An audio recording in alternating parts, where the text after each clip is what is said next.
Radio Rahim here at the Martin Luther King Day Parade. We're in Los Angeles, California, on the corner of King and Western. It's brought to you by the Pro Fight Shop in Hollywood. We're on a float here. The Henry Armstrong Foundation has sponsored this float, and I don't think I should have to introduce this man. If you don't know him by now, you ought to know who the champions of the world are, and this is one of them. This is our middleweight champion. This is Kid Chocolate, Peter Quillin. Peter, first of all, you represent Cuba. You're obviously steeped in history. You've taken on the name Kid Chocolate of a Cuban fighter to, take that legacy forward. We're here in Los Angeles, Martin Luther King Day. Just talk to me about what made you give of yourself today to stand out in this heat on this float and represent Dr. King, and how does that link to your career? Well, first of all, let's first say I want to thank Mark Ortega for presenting this opportunity for me to come to be part of such a legend, Henry Armstrong, who was also inspired by the original Kid Chocolate. For me to be part of this, man, it's an amazing thing, and that's why I want to let people know. I just don't think about myself. I think about other people. So when Mark hit me up about this opportunity, I already listened closely to it, and now where we at? We right in front of Popeyes right here. Yeah. You know what I'm saying? So I don't want y'all to ever say, Pete, don't come in and show love back to these communities that need it, and especially spending out for Martin Luther King, a celebration that it's a holiday for all of us.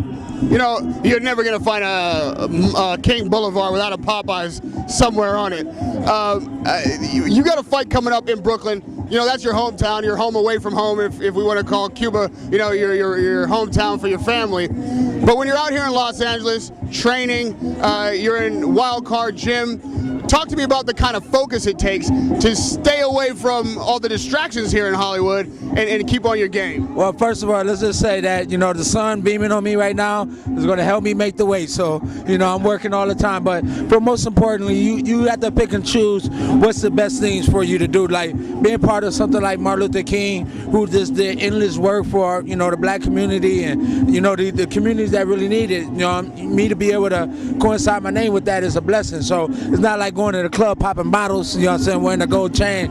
It's all a blessing to be part of something such a great thing, Now this is your first title defense in Brooklyn, or your first title defense anywhere. For that to be at home in Brooklyn, emotionally, how does that feel for you? Does that add pressure or inspiration? Well, no pressure. I look at everything as an opportunity and inspiration, because I fight through everything anyway, through a camp, to try to make my camps better. And that's what makes a great champion, to be able to be out, being part of all the great fans and everything. That's what's most important. Now, fortunately, I had the opportunity to get to know you a little bit when you were still a contender. I was at your fight when you became champion. I think I can say that we've become friends. I've seen some changes in you that are positive.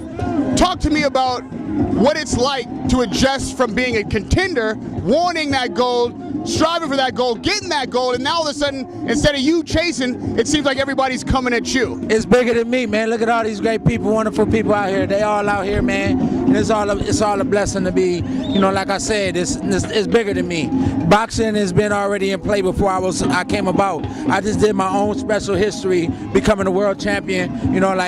People like you, who I believe in, people like Mark, and all these great people that put things together. And that's part of making the community stronger, is being able to do that. And I think I became a champion already amongst my friends first. I had the championship personality, to be able to go out there and put the work in to become a world champion. Like I said, you can't put no words to that. Now, we got to mention this Henry Armstrong, a legendary boxer, obviously the sponsor of this float.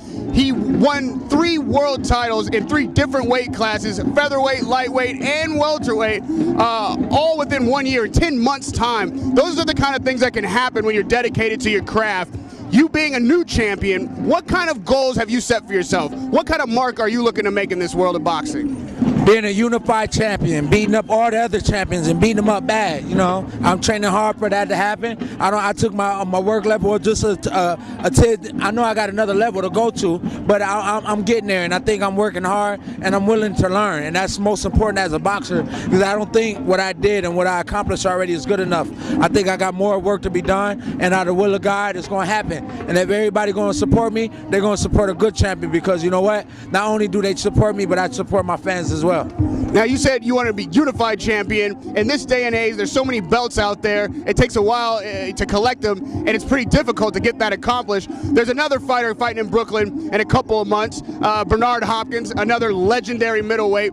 When you see your career down the line, is middleweight somewhere where you want to stay and campaign and collect the belts and reign, kind of like Hopkins did, or do you see yourself moving in weight classes during the course of your career? I think it's going to come a time when my body going to tell me that. Right now, I feel comfortable and confident to be a middleweight champion and unified champion at middleweight. But you know, who knows, and who knows how my body's going to prevail in the next years to come. But you know, the main thing is being prepared and being ready, and I think that's what the most important part. So when it comes, that's why I always got the saying I take it one day at a time, because whenever the problem presents to you right there in your face, you got to be able to handle when it's there. We can always have a plan for something, but you know, things come unexpected and you got to be able to fight through it. And I think, you know, that's going to make me a better person to be able to do that. So if my body tells me to move up, then you know what, I'll move up.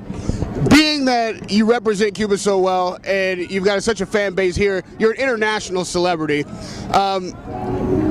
Talk to the Cuban brothers and sisters out there about what it means on this side, the Martin Luther King Day, what it means to you, and maybe express to them what they're missing here today. Well, you know, fighting for human rights is always good. You know, you hear about what Cuba stands for. You know, Fidel Castro did have a lot of good points of why he wanted to keep culture right there in Cuba. But also, we don't want our people to starve. We don't want our people to not have. And we don't want our people to work all their life not to have anything. So I think this is a good start for people to see what, you know, look, Martin Luther King created for all of us, man, to be able to ride down the street, close the street down, and be in honor of his name. And I think, you know, for anybody can relate to that, especially when you're coming from a struggle.